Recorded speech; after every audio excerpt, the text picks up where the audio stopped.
Institute of Technology in Dubai.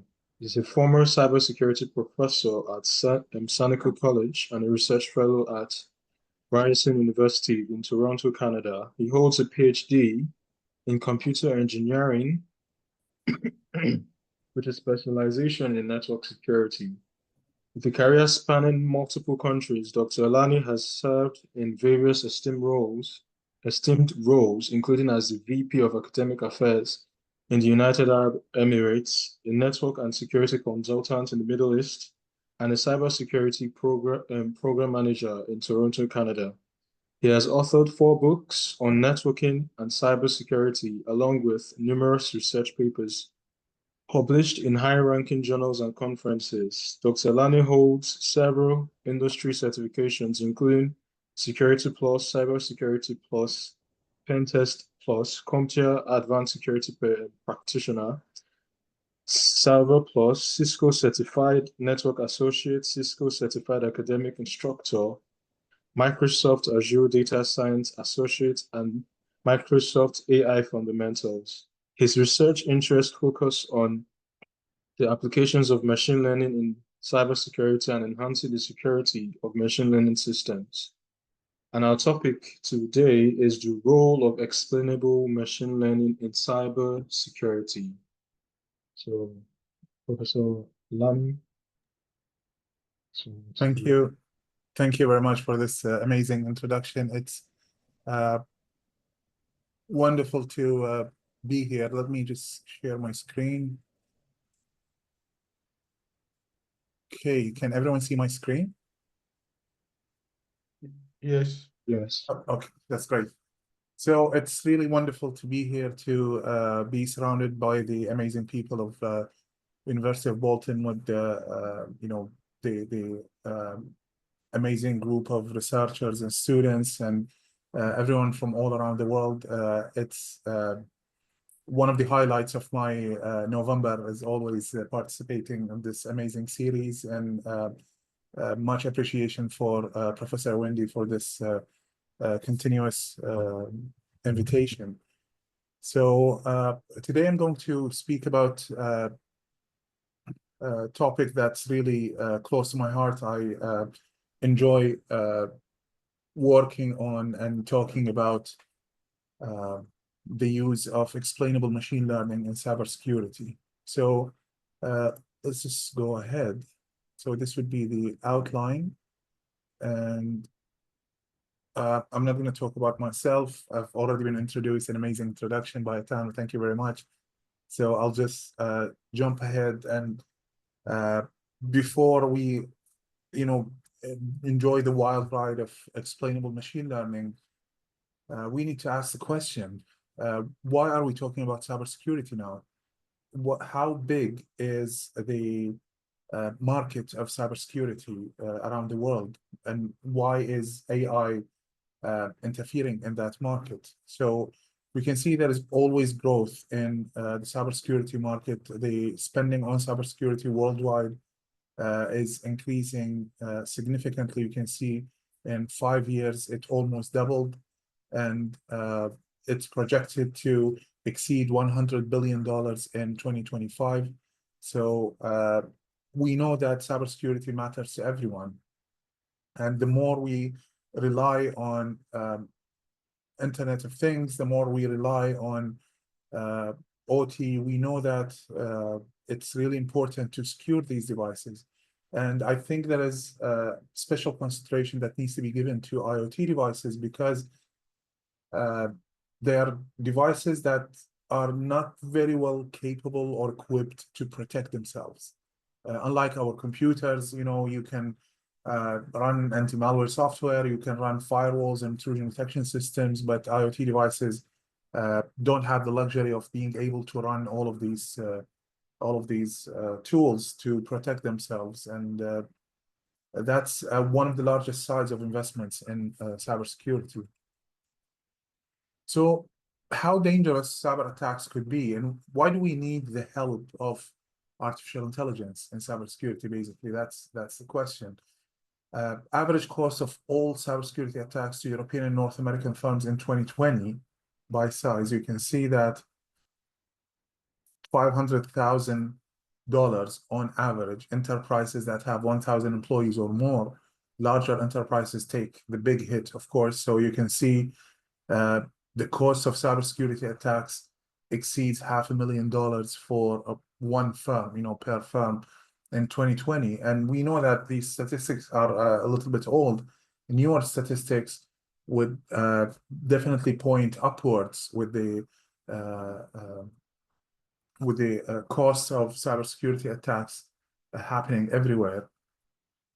So now we'll just go through very few examples, and these examples are not, it's not a very detailed list, just very small examples that I have picked throughout the years in the past few years.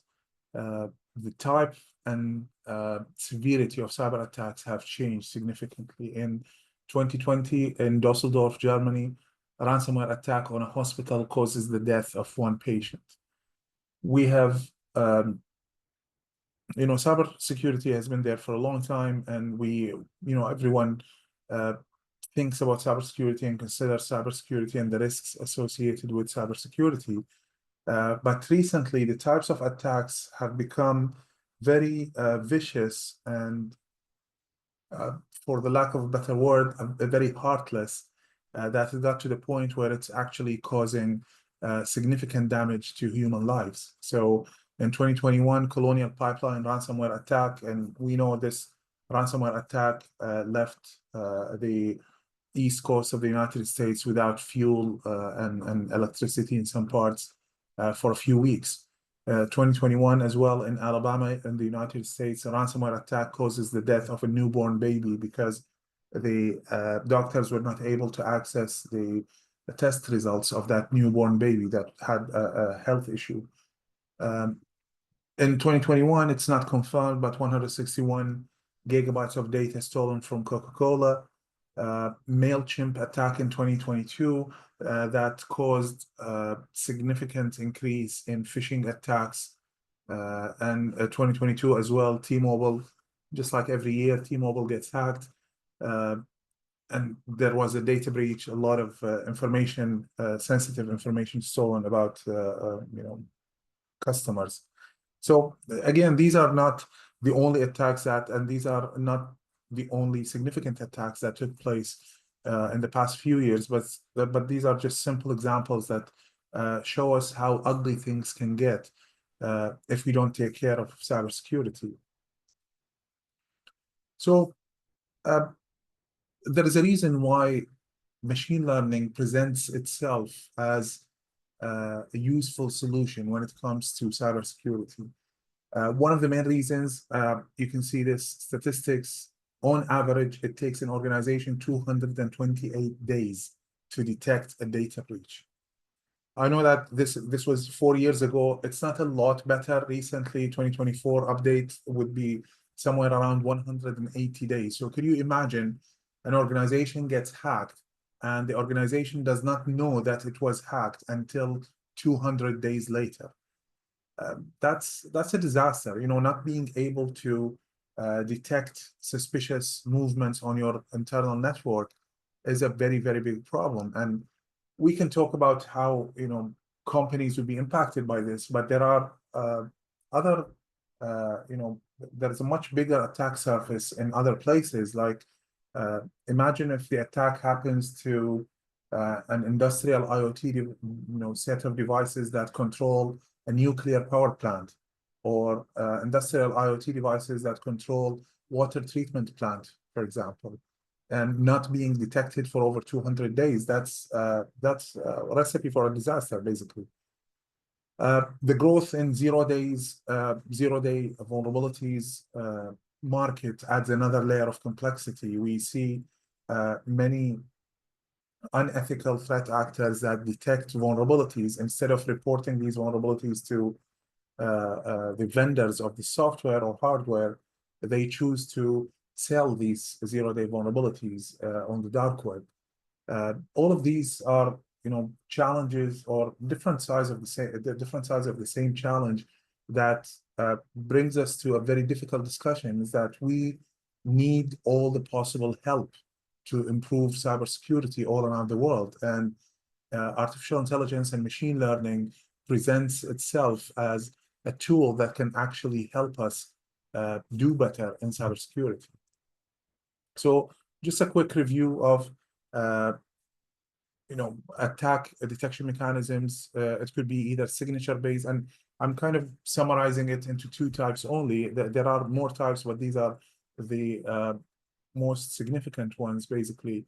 Signature-based detection and anomaly-based detection. Signature-based detection has a simple idea. We have a database of signatures. These signatures are basically a description of what the attack looks like. So it could be part of the code or certain behavior of the attacker on the network, or a certain way certain packets would be created or detected on the network. But basically it is every known attack would have a signature included in that database, and you try to search your network traffic, you try to search what's happening on your systems. If it matches one of these signatures, it's an attack. So it has strength. You can see the strength here, excellent accuracy in detecting known attacks. And this is not a typo. The weakness is also excellent accuracy in detecting known attacks.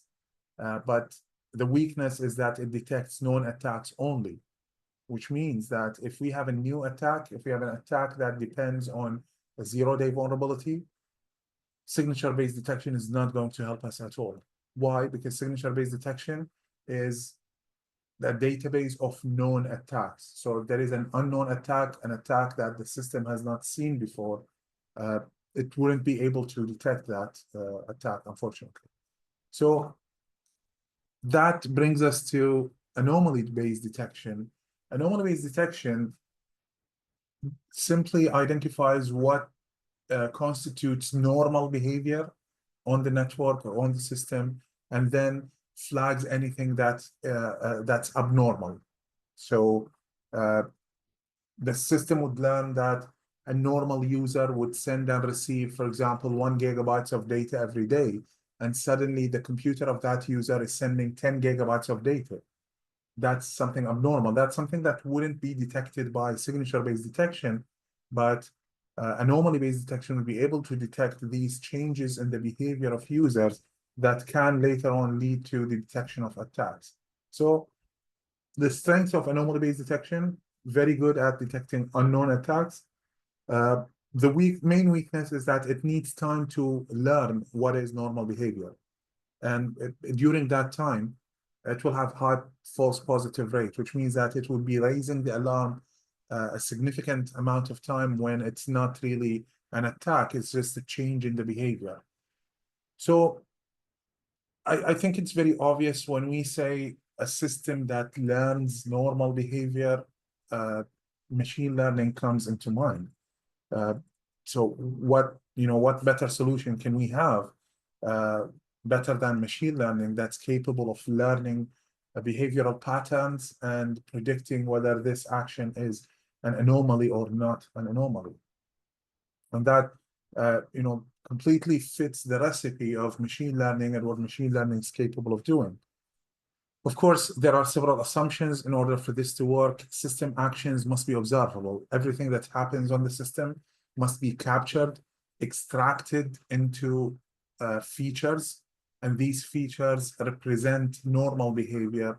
And in order for the machine learning system to be able to operate properly, we need to make another assumption, which is kind of an ambitious assumption, is that normal behavior can be distinguished easily from abnormal behavior.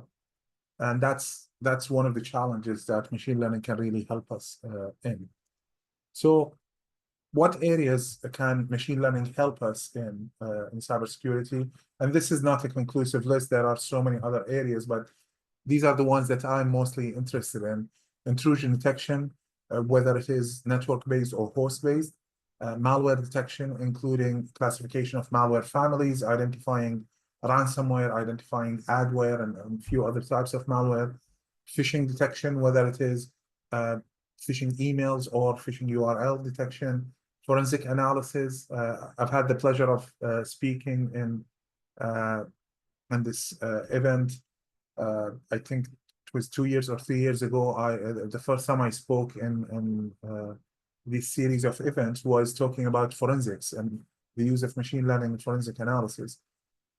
Network traffic classification, identifying different types of traffic, detecting injection attacks like SQL injection and command injection attacks, and so many other areas. But these are the ones that are, prominent in machine learning applications in cybersecurity. And as an example, intrusion detection has been the subject of machine learning research for almost 20 years. The earliest version of a data set that we had for network-based intrusion detection was in 2003 or 2002. So what is the problem? Why do we think that cybersecurity is too important to be left to machine learning? And this is a discussion that I have had with so many people in the profession of cybersecurity. The academic side claims that machine learning models are very much capable of capturing sophisticated and unknown or unseen before attacks, because machine learning does that in so many other areas. And we know that machine learning is really good in anomaly detection, no matter what was the type of data. On the other hand, cybersecurity professionals cannot entrust an important task such as attack detection or malware detection to an unknown black box that claims to do miracles. So the problem is that it seems like we're speaking different languages. People on the academic side and people on the industrial side speak different languages, and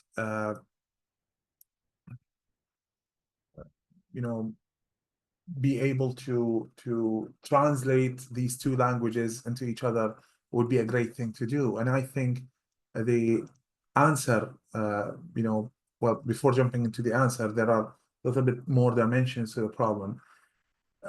We're already behind in the fight against malicious actors. There are thousands, literally thousands of new malware families that are being created every month. And it's really difficult to create effective signature-based detection that works all the time. And you need to update these signatures, by the hour, not even on daily basis. Machine learning-based solutions can really help attack detection in different aspects. And detecting anomalies, detecting abnormal behavior even abnormal behavior that might happen before the attack, not during the attack. Areas such as intrusion detection, malware detection, and phishing detection can be conquered by well-implemented machine learning-based solutions. So what would the answer be? How do we address the issue of lack of trust in machine learning systems in cybersecurity? One of the answers is definitely explainable machine learning. Providing machine learning models that are explainable would help cybersecurity professionals understand and adopt these systems much faster. With the extensive work in explaining the models, there is no longer a black box decision that's happening. If we do explainability in the right way, we will have a very deep understanding on how decisions are made by these systems, so that it's not a black box anymore. It's not a system that operates in a unknown magical way and makes decisions whether this traffic is an attack traffic or not, or make a decision whether this file is infected with malware or not. And explainability can help in that. All these decisions will be based on explainable bases that can easily be connected to real-life cybersecurity experience. So before I dive further into explainable machine learning in cybersecurity, I'd like to talk a little bit about what explainable machine learning is. So explainable machine learning is not and I heard someone, I was in a conference earlier today, and someone said that explainable machine learning is the inverse of machine learning because it's not a black box operation. It's not quite accurate, but I think that it's safe to assume that explainable machine learning is an extension of existing machine learning research that would help us have a deeper understanding.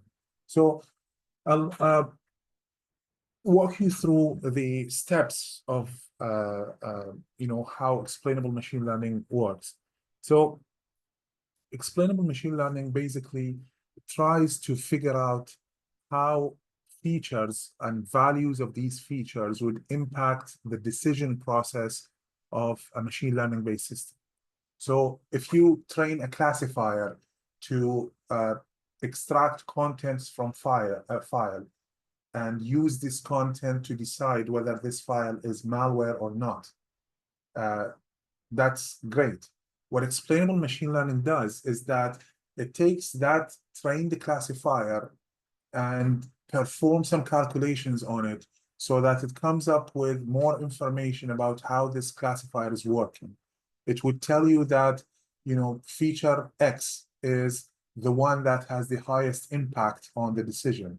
When this feature has high value, it means it's malware. When it has low value, it's not malware. And basically that's how explainable machine learning works. It tries to explain how the decisions are made, how the different values of these features that are fed into the machine learning classifier, how do they impact the decision? And I'll walk you through a detailed example on using explainable machine learning that we have done in one of our papers in malware detection in Windows specifically. So what does explainable machine learning bring to the table?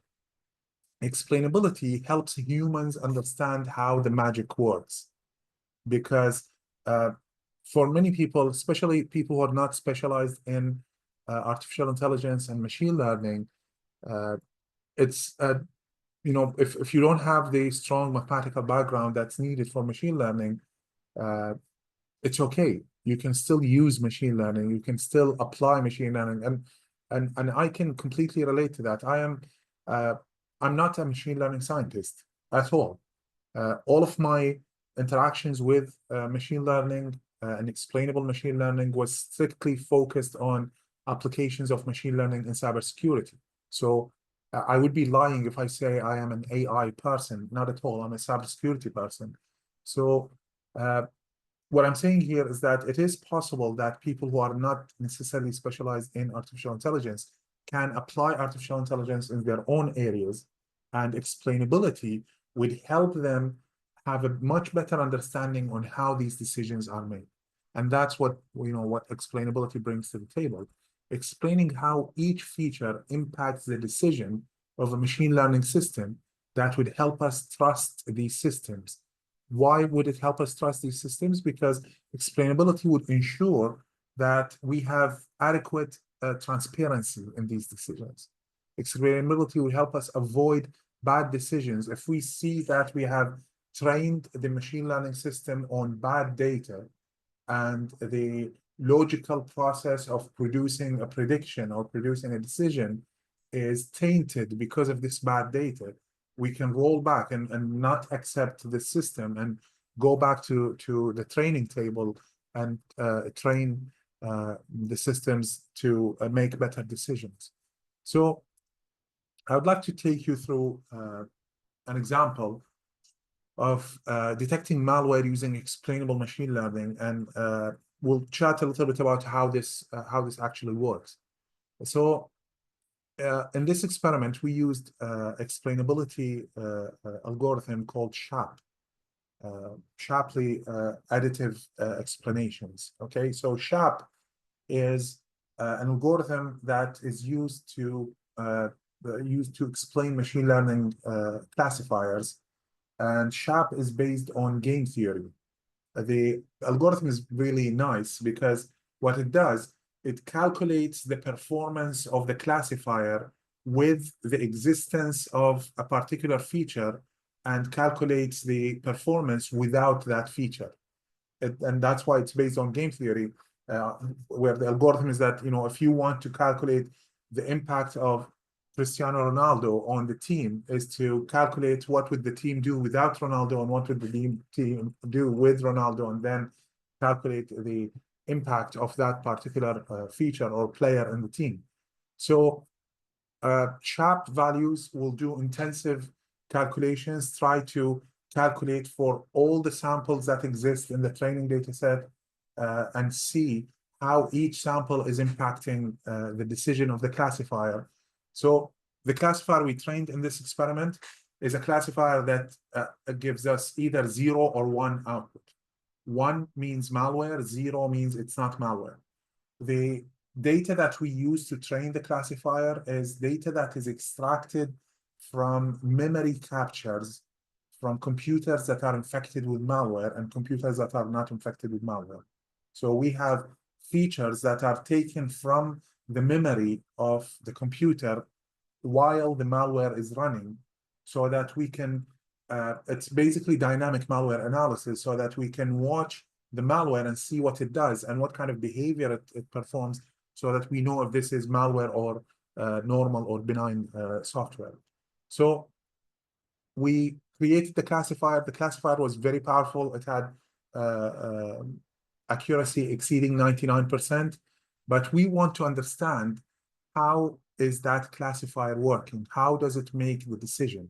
So we went through sharp calculations and we came up with this. And this is just one example of the output. This is the summary sharp calculation.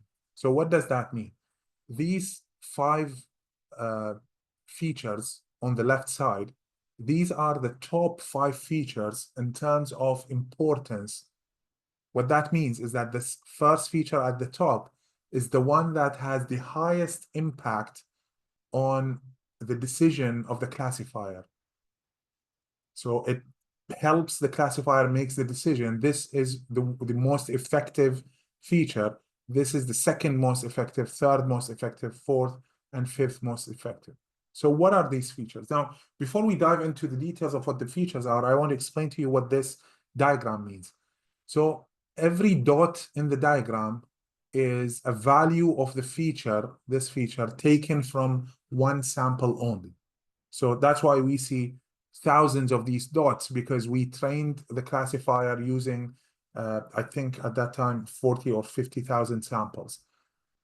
So all the dots that are on the right side will push the prediction of the classifier towards a higher value. What does that mean?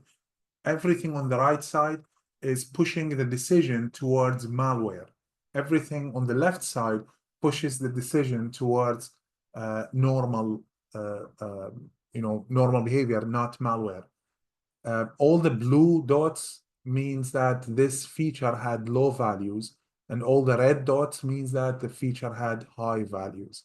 So let's translate that. What does that mean? So the first feature is the total number of services registered in a memory image. What does that mean?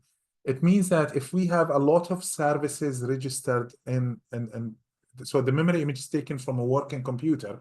If we have a lot of services running, usually that is normal behavior. As you can see here, the red dots are on the left side, which means that high number of services means that this is very normal behavior.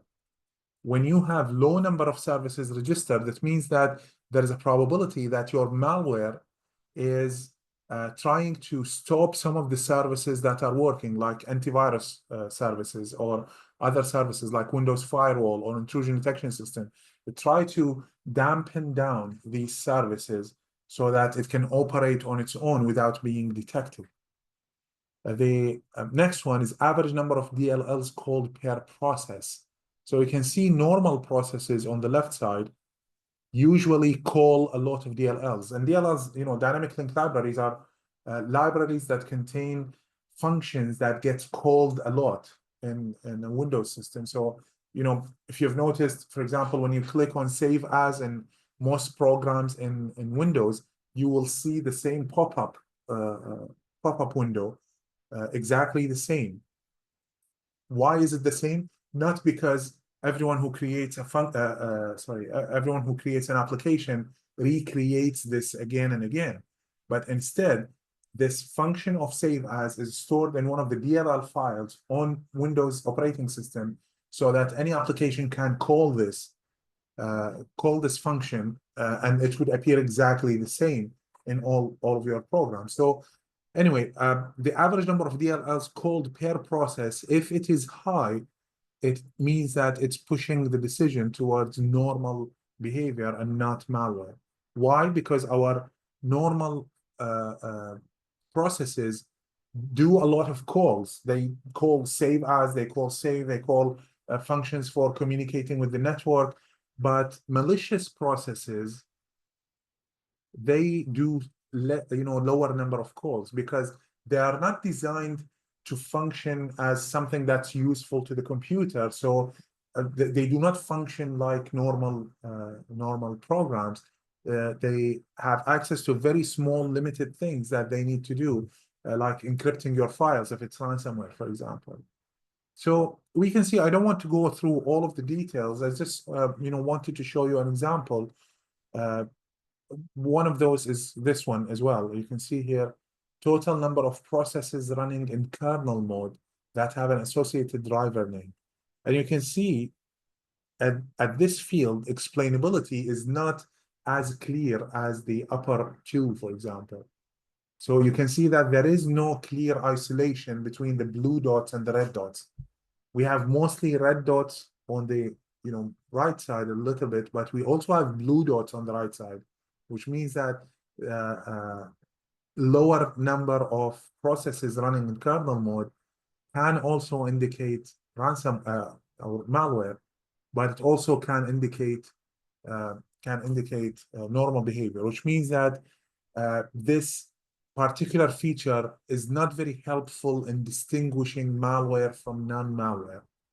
Unlike the one on the top, for example, that you can see here, all red dots are on the left side and all blue dots are on the right. Almost all blue dots are on the right side, which means that it can be very helpful in distinguishing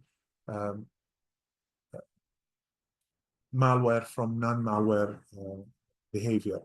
So again, just to sum up, explainability can help us have a deeper understanding of how these classifiers are making their decisions. If we look at, I have a lot of other examples, but for the sake of time, I want to stick to this one. You can see that in phishing, for example, phishing URLs, if you look deeper, you will see that the machine learning based phishing detector would rely on things similar to the ones that we as humans rely on. Like, for example, if the URL is very, very long, it's closer to phishing behavior than normal URL. If the URL has a lot of slashes, like, a lot of subfolders, that's closer to phishing behavior than normal behavior. The idea is that the practice of explainability, whether you're using SHAP or LIME or many other algorithms that exist, will help you have a good understanding of how these decisions are made. Sometimes it makes sense. Sometimes it's very much aligned with what we know. So, for example, we know that port scanning attacks that happen on the network have high rate of packets, but these packets are smaller in size. So you know that normal traffic usually have lower rate but larger size. And you can see that in the explainability. When you create an intrusion detection system and you train it on the right data, and then you perform explainability, you will see that it's very much aligned with human understanding of how these attacks work. And that just proves that these machine learning based systems are actually capable of detecting these attacks very effectively, efficiently as well. And we have done some experiments where intrusion detection can be detected in 0.08 microseconds, for each packet. And these are great numbers that are much faster than our classical signature-based systems. It's because when you think about intrusion detection using signature-based systems, I know that, one of the most popular systems that are used, a product called Suricata, an open source intrusion detection system. Suricata, now in 2024, Suricata has a default of over 64,000 signatures. So imagine all of the traffic that's incoming to your network is getting compared to 64,000 rules before it can pass to your network. That's signature base is really great in detecting known attacks, but the problem is that known attacks are growing significantly, and we will get to the point where your signature database is going to be very, very large, is going to slow down your network, and some sort of hybrid solution where you would, you would encompass both signature-based detection and anomaly-based detection. I think that would be the future. I think that's all on my end. Thank you very much for listening to me ramble around for about 35 minutes about machine learning, explainable machine learning. I'd love to take your questions, please.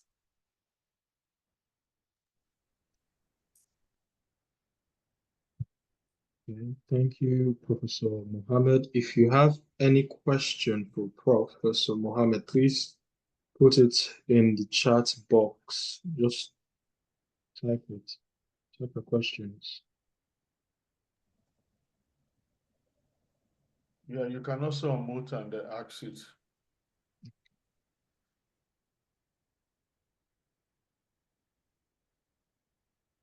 You could also unmute your mic and ask.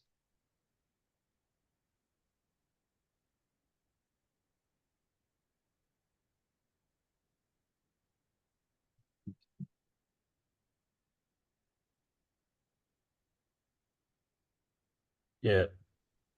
Yeah, thank you, Prof. I have a question. My name is Uche. Yes, go ahead. Okay, Prof. I want to ask, how do you balance model interpretability with predictive accuracy? And what trade-off do you make when you choose an explainability method? Well, this is an excellent question. Thank you very much, Eugenia. Explainability doesn't really impact the quality of the model. So explainability is something that we do after training. So you have a trained model, it's ready for deployment, and then you take that model and you run the model through several algorithms that will help you create the explainability. So it does not impact training, it does not impact the quality or accuracy of the model. And in your the other part of your question, how do we choose? I think that there are many explainability algorithms that exist, or explainability methods. I don't want to call them algorithms. Explainability methods that exist, including SHAP, LIME, and many other explainability. You can even start with simple things like feature importance, for example, is also kind of something relevant to explainability, but it doesn't matter which method you want to use, because see, there are many it's a whole science, explainable machine learning. I'm specifically talking about applying it to cybersecurity to help us have an understanding, but there are books that talk about explainability, talk about the different options, and choosing the right method is mostly dependent on the type of the classifier that you're using. So, SHAP, in most of my research, I have used SHAP because it's very suitable for tabular data and classical algorithms like XGB and, random forest and decision tree is very powerful and works with them very well. Try several explainability methods and see which one makes more sense to you, and you can start adopting that. Okay. So what is the biggest limitation of current explainability method, this SHAP? A limitation is mostly about the computational power. If you have a large data set and a complex model, then it would take a lot of time to do the SHAP calculations, because And recently, SHAP, the Python library of SHAP was developed well enough so that it can, in some scenarios, work with GPUs instead of CPU. So it gets, it will do parallel processing and will operate faster. But I think the main challenge and main limitation is computational power, because in addition to the, lots of computational power that you will need for training, you will need a lot more additional power to perform explainability. Okay, thank you. Thank you very much. I can see a question in the, and I call it the $1 million question. I get asked about this every time I speak anywhere. Thank you, Abdurrahman, for the question. This is an excellent question. Will AI replace cybersecurity jobs? So there are two versions of the answer. One of them is the short version and the long version. So the short version is no. I think that there are a lot of things that are highly connected to human behavior and human decisions, and these things will not be passed easily to AI models. I think that human experience is extremely important in many different aspects. I'll give you just one example. There's a whole branch of cybersecurity called threat hunting. Threat hunting is detection of attacks that are not detected by automated systems like intrusion detection and firewalls and such. Threat hunting is a whole science that is based specifically on the experience of people and how they can sense that there is something wrong and how to follow that sense and detect indicators of compromise. So that's definitely something that we're not going to replace, at least not with the current capabilities of the AI that we see. Yeah, that was the short version. So the long version is that we will need to use AI in cybersecurity. And I think to be a well-rounded cybersecurity professional, you need to be good in AI. I think one of the biggest challenges in that adoption is that whenever we talk about AI, people think about large language models only. There is a lot more to AI and machine learning than large language models, especially in cybersecurity. Intrusion detection using machine learning, as I said, it's been there for about 22 years now. It's way before large language models. It's way before open AI and the whole trend or fuss about AI in the past few years. And we need to know that there are so many tools that rely on AI. Most probably the anti-malware software that you have on your machine now, the antivirus that you use, I'm absolutely sure that it uses some form of machine learning. It does not only rely on signature-based detection. So I don't think that there will be a replacement. I think that it's important that we would be able to, we should be able to learn how to use AI tools in cybersecurity to be a powerful cybersecurity professional. Thank you. Thank you, everyone. Any other questions?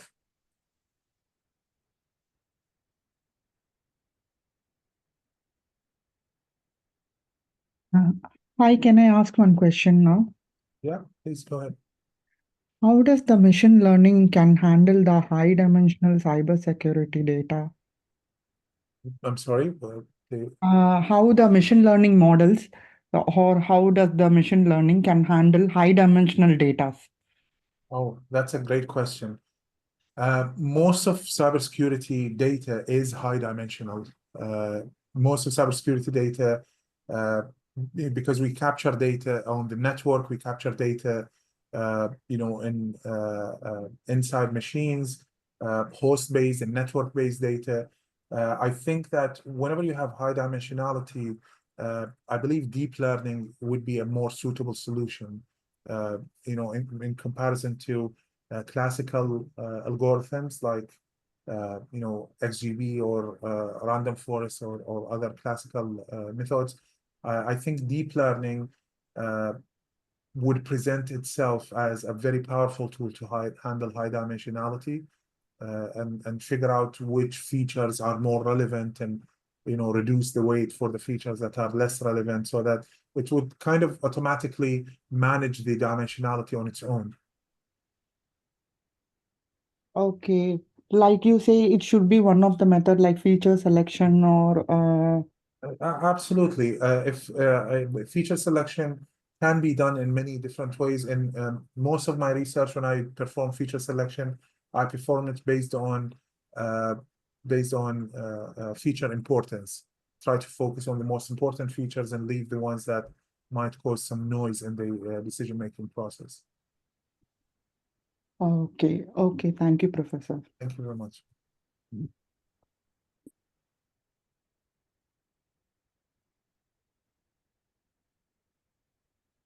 We have a question in the chat. Does machine learning and cybersecurity help to reduce 0 days? This is also an excellent question, Derek. Thank you. I think that there are, a lot of attempts and research to use machine learning in detecting vulnerabilities in code. We're not at the point where this is super powerful and very helpful yet, but I think we're making a lot of progress in that area. However, machine learning can help in detecting these, and it doesn't directly help in detecting them, but it would help when someone is trying to exploit these 0-day vulnerabilities, because that would definitely look like abnormal behavior, and it can be detected using anomaly detection. It cannot be detected using signature-based detection. So yeah, I think the answer is that we are getting to a good point where we would be able soon to detect 0-day vulnerabilities in general in code, but also we can detect the behavior that that comes with someone trying to exploit these vulnerabilities. So yeah, I think it can help. It doesn't eliminate it completely, but it definitely helps.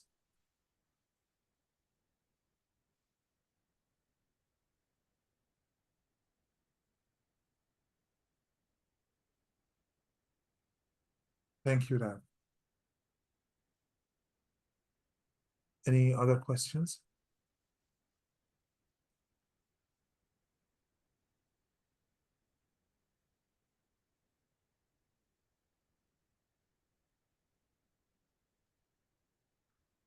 Okay, I think that would be all from my end.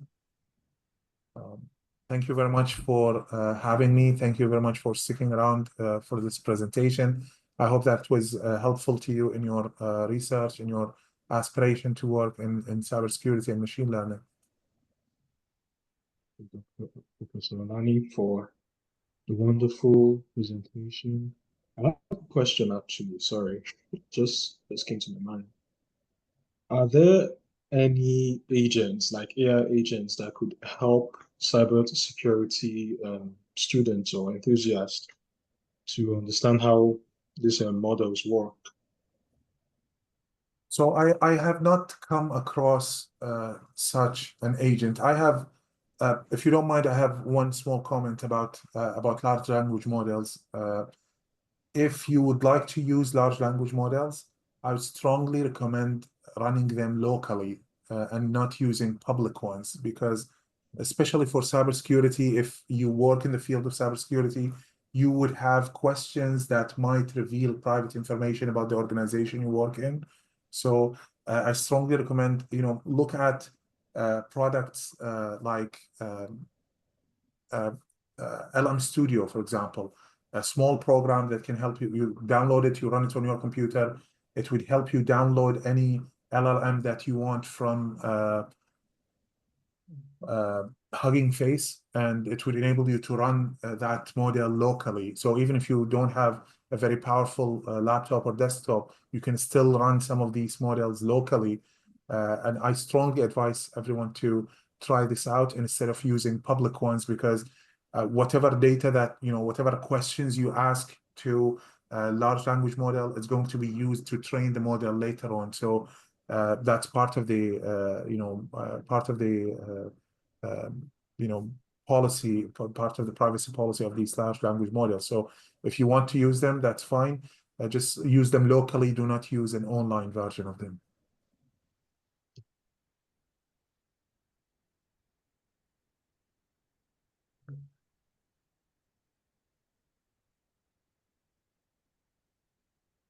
Okay. Yes, sure. Are you okay now? Yes, sir. All right. Okay, thank you so much, Professor Mohammed Alani, Thank you. for this wonderful talk. We are currently working with WTO.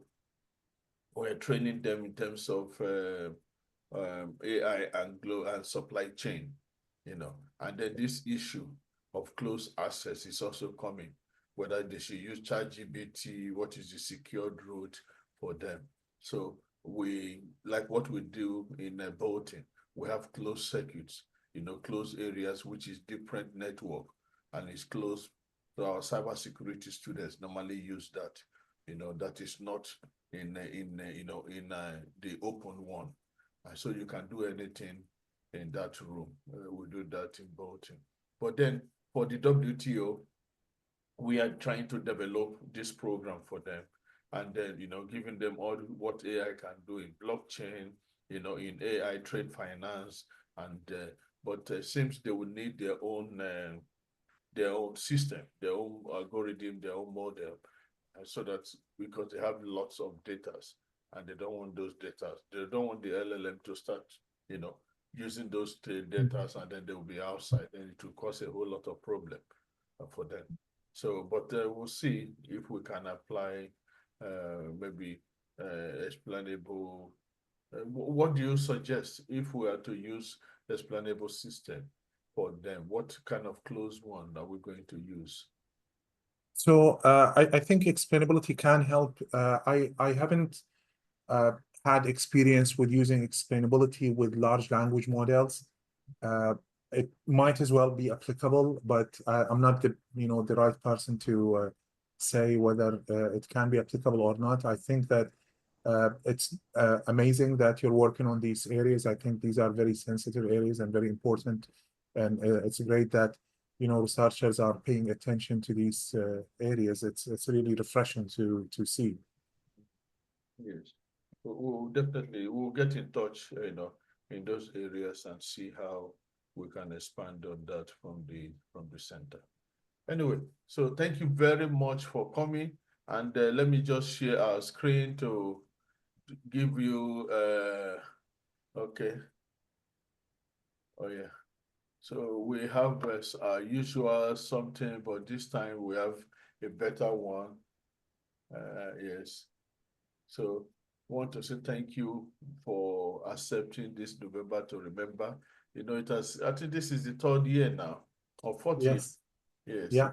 So it's quite going. It has become a big one, and we'll also put everything now on YouTube, try to encourage that, and our students, most of them who have been exhausted from the day, will also go through. So I want to say thank you very much for accepting the call, and for delivering a very powerful lecture. Thank you very much. Thank you very much. It's been a pleasure. Thank you all. Thank you. Thank you everyone for coming, and tomorrow will be great. I think I'll be speaking on the secret of research excellence. So if you want to write papers, you want to know why we write papers, make sure you don't miss tomorrow. Thank you very much. Yes, welcome. Thank you. Thank you, Mohammed. Yes, Thank you. we appreciate it. Thank you. Thank you. Take care. Okay. Thank you. Yeah.